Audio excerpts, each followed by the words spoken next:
काय वृत्तपत्रांमध्ये अशा बातम्या येत आहेत की आपला पक्ष हा भाजपला एक प्रकारे पाठिंबा देणार, मदत करणार, जेणेकरून शिंदेच्या महापौर पदाचा जो दावा आहे तो तरी बाजूला राहील, जेणेकरून तुमचे जे नगरसेवक आहेत ते महापौर निवडणुकीसाठी अनुपस्थित आहेत. बघा, या वृत्तपत्रातल्या बातम्या आहेत आणि एकमेकांवर दबाव आणण्यासाठी अशा बातम्या पेरल्या जातात. या गटावरून म्हणजे तुमच्याशी आमचं काय अडत नाही, पण एक सांगतो, कोणत्याही परिस्थितीमध्ये ते कोणते शिंदे गट, त्या शिंदे गटाचा महापौर वगैरे होत नाही. काल आपण मोदींचं भाषण ऐकलं असेल, पहिली बार मुंबई में बीजेपी का मेयर बनने जा रहा है. म्हणजे दिल्लीत ठरलेलं आहे की मुंबईत कोणाला बसवायचं, आणि त्याच्यामध्ये फक्त बीजेपी नाही, गौतम अडाणी सुद्धा ठरवणार ना कोणाला बसवायचं ते. पण एक सांगतो की कोणालाही सहजतेनं महापौर बसवणं सोपं नाही. ज्या प्रकारचे आकडे मुंबईकरांनी दिलेले आहेत आणि भारतीय जनता पक्ष कितीही मोठा विजय उत्सव करत असला बरं का, तरी त्यांचा विजय झालेला नाही. नरेंद्र मोदी यांनी सुद्धा स्वतःच्या भाषणानंतर आत्मचिंतन केलं पाहिजे. मोदी असं म्हणतायत की ज्या मुंबईत काँग्रेसचा जन्म झाला तिथे काँग्रेसचा पराभव आम्ही केला महानगरपालिका निवडणूक. मोदी यांना राजकीय इतिहासाचं भान नाही. गेले किमान 25 वर्ष या मुंबईवर शिवसेनेचंच राज्य, बाळासाहेब ठाकरेंचंच राज्य. त्याच्यामुळे इथे काँग्रेस जरी महाराष्ट्रात असली तरी मुंबईमध्ये शिवसेना. तेव्हा त्यांचे जे काही भाषण देणारे माणसं आहेत मोदींचं, त्यांचं इतिहासाचं भान फार कच्चं आहे. मुंबईत काँग्रेसचा जन्म झाला, मुंबईत काँग्रेसनं चले जावची घोषणा केली, इंग्रजांविरुद्ध लढा दिला तिकडे, तेव्हा मोदी विधी त्यांचा पक्ष कुठेच नव्हता. अशा संघर्षाच्या वेळेला भाजपा कुठेच नसतो. रावसाहेब, महापौर पदाच्या या एकूण शर्यतीत शिवसेना उद्धव बाळासाहेब ठाकरे पक्ष आहे की विरोधी पक्षात बसण्याचं ठरवलं? नाही, बघा, अजून आम्ही काहीच ठरवलेलं नाही. आता आम्ही फक्त मजा बघतो. कोणी पंचतारांकित हॉटेलमध्ये आहेत. आता माझ्या माहितीप्रमाणे भारतीय जनता पक्षाच्या नगरसेवकांना सुद्धा कुठेतरी हलवत आहे. कोण कोणाला घाबरते? सरकार आहे. अहो, सरकार तुमचं आहे. मुख्यमंत्री दावोसला बसून मुंबईकडे लक्ष ठेवतायत नगरसेवकांकडे. एवढे मला गंमत वाटते. तिकडे त्यांचं, मी काल असं ट्विट केलं, आपण पाहिलं असेल की प्रधानमंत्र्यांसारखं स्वागत करण्यात आलं. लोक बिक झेंडे विंडे हलवतायत. असे चांगली गोष्ट आहे. एक मराठी माणूस म्हणून जर नरेंद्र मोदी, देवेंद्र फडणवीस यांची देशाच्या पंतप्रधान पदाकडे पावलं पडत असतील, मुंबई जिंकल्यामुळे असं म्हणतात का महाराष्ट्रात जिंकल्यामुळे, तर मराठी माणूस म्हणून आम्हाला अभिमानच आहे. त्यांनी करावं, त्यांनी जावं दिल्लीत, देशाचं प्रधानमंत्रीपदी दावा ठोकावा. महानगरपालिका जिंकल्या, नगरपालिका जिंकल्या, स्वित्झर्लंडला त्यांचं प्रचंड स्वागत झालं. लोक रस्त्यावरती आले, त्यांना झेंडे दाखवत होते. असं प्रधानमंत्र्यांचं स्वागत बेसिकली असं होतं. कोणत्या मुख्यमंत्र्यांचं वगैरे मी अजूनपर्यंत असं पाहिलं नाही, पण ही नवीन प्रथा सुरू झालेली आहे. त्याच्यामुळे आमच्या आशा पल्लवित झाल्या की मराठी पंतप्रधान बहुतेक देशाला मिळतोय. रावसाहेब, आताच्या घडीची एक मोठी बातमी आहे, तेव्हा भाऊंसोबत उद्धव ठाकरेंची चर्चा झाल्याचं सूत्रांकडनं कळत आहे. नाही, या सूत्रांमध्ये आम्ही विश्वास ठेवत नाही. जे म्हणतायत की त्यांनी त्यांचे नगरसेवक सांभाळावेत, आणि त्याचबरोबर सामंत म्हणतायत की त्यावेळी नॉट रिचेबल कुठले नगरसेवक आता केला नगरसेवक फोडण्यापेक्षा असं आहे की आमचे नगरसेवक जे आहेत हे आपापल्या घरी आहेत. आमच्या नगरसेवकांची बैठक मातोश्रीवरच होते आणि ते आपापल्या गाड्याने येतात आणि निघून जात आहेत. तुम्हाला तुमचे नगरसेवक डांबून का ठेवावे लागले याचं उत्तर त्यांनी द्यायला पाहिजे. मुंबईतले नगरसेवक तुम्हाला, किंवा कल्याण डोंबिवलीचे नगरसेवक तुम्हाला या पंचतारांकित कैद खाण्यामध्ये डांबून का ठेवावे लागले? आमचे नगरसेवक आपापल्या घरी आहेत. ते रिचेबल की नॉट रिचेबल नंतर बघू. कल्याण डोंबिवलीतले 2 तुमचे नगरसेवक जाऊन श्रीकांत शिंदेंना भेटतात आशीर्वाद घेण्यासाठी. मग घेऊ द्या ना. त्यांचा आसाराम बापू झाला असेल श्रीकांत शिंदेचा, जात असतील. सत्ता स्थापनेसाठी बघा, एक लक्षात घ्या, आमचा 11चा गट स्थापन होईल. आमचे 11 नगरसेवक आहेत. मनसे आणि मनसे स्वतंत्र गट आहे. अच्छा हा 11 तुमचे आहात. बरं. 11 आणि 5. आमच्या 11चा गट स्थापन करण्याची प्रक्रिया सुरू आहे. आणि इथे मुंबई महापालिकेत काय होईल? एकत्र असा गट असेल नाही नाही, स्वतंत्र की गट स्वतंत्र गट असेल? स्वतंत्र गट स्थापन करावा लागेल. 2 स्वतंत्र पक्ष आहेत, लक्षात घ्या.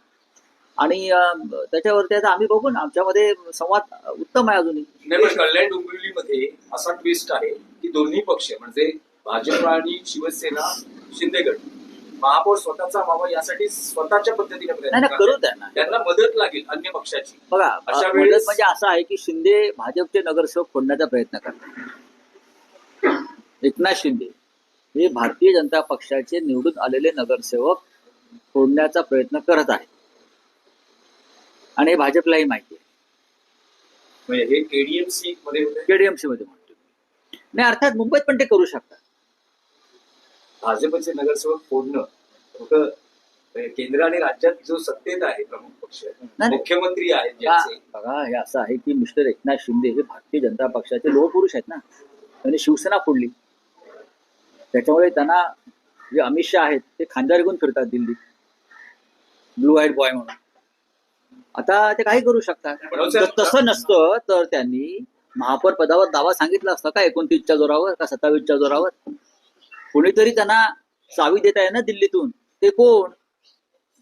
दिल्लीतून एकनाथ शिंदे यांना चावी देणारे कोण? की महापौर पदावर दावा सांगा म्हणून, जेणेकरून भारतीय जनता पक्षाचा म्हणजे देवेंद्र फडणवीस यांचा महापौर होऊ नये.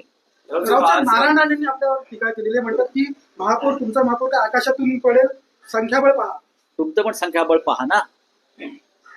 तुमचंही संख्याबळ पहा म्हणावं. काय राण्याकडे संख्याबळ आहे का? असेल तर मग थांबलेत का? असेल तर मग शिंद्यांनी लपवून का ठेवलेत? आणि वारंवार का सांगावं लागलंय भाजपला की आमचे प्रयत्न सुरू आहेत म्हणून? काय आहे, त्यांचं वय झालंय, ते आजारी आहे. त्यांची काळजी घेतली पाहिजे, त्यांच्या कुटुंबानं. त्याच्यामुळे चुकीचं विधान ते करणार नाहीत यापुढे. आमचं बघू ना, आमचं बघायला आम्ही समर्थ आहोत. राणेसाहेब, तुमचं जरा काय चाललंय ते बघा. तुमचं संख्याबळ सांगा काय.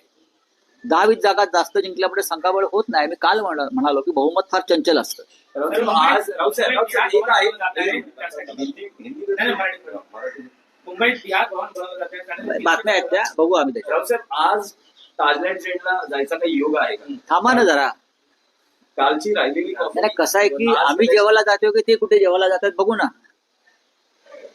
आम्ही जेवायला जातोय की आतले लपवलेले पाहुणे कुठे बाहेर जेवायला जात आहेत. त्याचे तुम्हाला परंतु कारण जे आकडे दिसत आहेत, जर शिंदेच्या शिवसेनेचे काही नगरसेवक तुमच्यासोबत आले हो, तर ते- म्हणजे अशा गोष्टी ज्या असतात या खुलेपणानं बोलल्या जातात. पण काँग्रेसकडेही मोठ्या संख्याबळ आहे. 24 नगरसेवक आहेत. काँग्रेसचे फुटत नाहीत. पुढे बोला. काँग्रेसचे फुटत नाहीत. आमच्या शिवसेनेचे प्रश्नच येत नाही. आता फोडाफोडीचा खेळ भाजप आणि शिंदे गटातच होणार. या 2 गटातच फोडाफोडी होणार आहे झाली तर.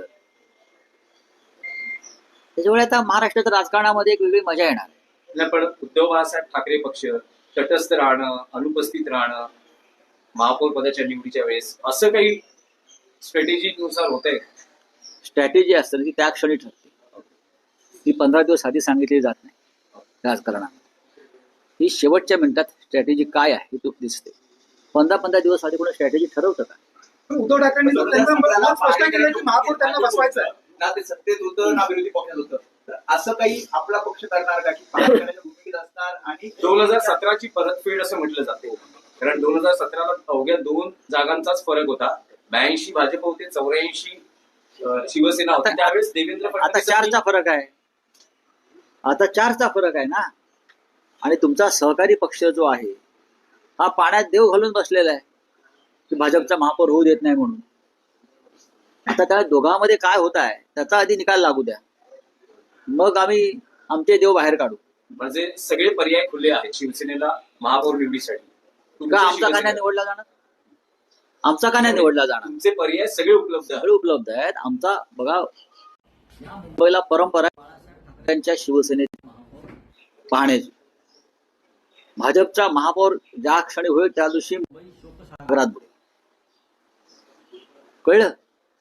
मुंबई शोकसागरात बुडेल ज्या दिवशी भाजपचा किंवा गद्दारांचा महापौर होईल तेव्हा. त्यांना काय वाटतंय? काय वाटतंय त्यांना? मोरारजी देसाईंनी जेव्हा 106 लोक मारले तो काळा दिवस आणि भाजपचा महापौर होईल तो दिवस एकच. असं तुम्ही आता म्हणताय की महापौर तुमचा का नाही होणार, तर तुमच्यासमोर दोनच पर्याय दिसत आहेत. एक म्हणजे ते मी असं म्हटलं नाही का नाही होणार, मी कुठे असं म्हणणार का दोन होणार? पर्यायांची जर आपण हे चर्चा पर्याय बघू ना, तुम्ही कशाला चिंता करता? तुम्ही आकड्यांचं अजिबात गणित आहे, बघू ना, आकड्यांचं किती दिवस तुम्ही गणित, तुमच्या गणितात किती मार्क मिळाले होते 10वीला बघा जरा आधी आणि मग हे गणित करा. तर मोदी गणित बघू ना आम्ही, हे गणितावर चालत नाही, बऱ्याच गोष्टी असतात राजकारणात. तो मोदी जी कह रहे हैं कि मुंबई में मेयर जो बनेगा बीजेपी का बनेगा, फिर आपका गणित की बता रहे हैं। अब मोदी जी बोलते हैं कि मेयर बीजेपी का बनेगा, लेकिन कैसे बनेगा ये बोला नहीं मोदी जी. उनके पास बहुमत नहीं है बीजेपी के पास, तो ऐसा क्या बोलते हैं, पैसा के लेकर, हम मराठी में बोलते हैं कुबड़े लेकर. अब उनके जो पार्टी के जो कोई है साथी सिंधेगढ़, उनके 20-25 लोग चुनकर आए हैं, वो उनको बंद करके रखा है. ताजमहल होटल का जेल बना दिया है पूरा. ताजमहल होटल जो है ताज लैंड्स है, वहाँ जेल बना दिया. वहाँ और जो गेस्ट रहते हैं उनकी कंप्लेंट आ रही है कि हमको भी कैद खाने में रखा है. तो एक मोदी जी की सरकार यहाँ है, चल रही है. देवेंद्र फडणवीस जैसा एक मजबूत मुख्यमंत्री यहाँ है, होम मिनिस्टर यहाँ है, फिर भी अपने कॉर्पोरेटर्स को कैद खाने में रखना पड़ रहा है. ये किसका डर है मोदी? डर तो है ना, ये डर किसका है एक बार बता दीजिए कि अपने लोगों को क्यों बंद करके रखा है. हमारे नगर सेवक जो है खुले अपने घर में है, मातोश्री पे आते हैं, मीटिंग करते हैं, चले जाते हैं. हमको किसी का डर नहीं. सर, मुंबई में बिहार भवन बनाया जाएगा, ऐसी खबरें सामने आ रही हैं. 300 करोड़ का मेयर बनने वाला है ऐसा कह रहे हैं, पर गणितों के पास भी नहीं है इस चीज को लेकर। देखिए ना, किस तरह से आगे होगा? देखिए बीजेपी वाले उनकी मेयर की बात करते हैं. एकनाथ शिंदे के पास पूरे 30 नगर सेवक नहीं है कॉर्पोरेटर, वो उनकी मेयर की बात करते हैं. अब जिनको बनाना है वो बना लेंगे. हम लोग है ना, अभी भी जिंदा है टाइगर. अभी भी शिवसेना के पास और उनके साथियों के पास एक ऐसा आंकड़ा है जो उनको चैलेंज कर सकता है. लेकिन कभी कभी मजा भी लेना चाहिए ना, तो ये मजा लेने की बात चल रही है हमारे खेमे में. सर, मुंबई में बिहार भवन जाएगा, उसके लिए 300 करोड़ रुपए की निधि भी देखेंगे. अब ये सरकार आएगी ना बीएमसी में, उनको भी कोई जवाब देने दो ना. जो अपने आप को शिवसेना मानती है ना, उनकी कोई जिम्मेदारी है क्या नहीं उसके ऊपर जवाब देने की. चलिए, थैंक यू.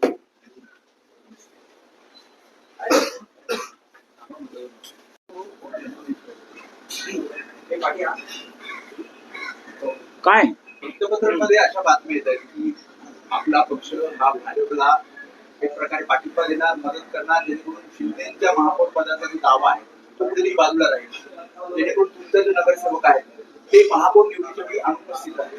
बघा, या वृत्तपत्रातल्या बातम्या आहेत आणि एकमेकांवर दबाव आणण्यासाठी अशा बातम्या पेरल्या जातात. या गटावरून म्हणजे तुमच्याशी आमचं काय अडत नाही, पण एक सांगतो,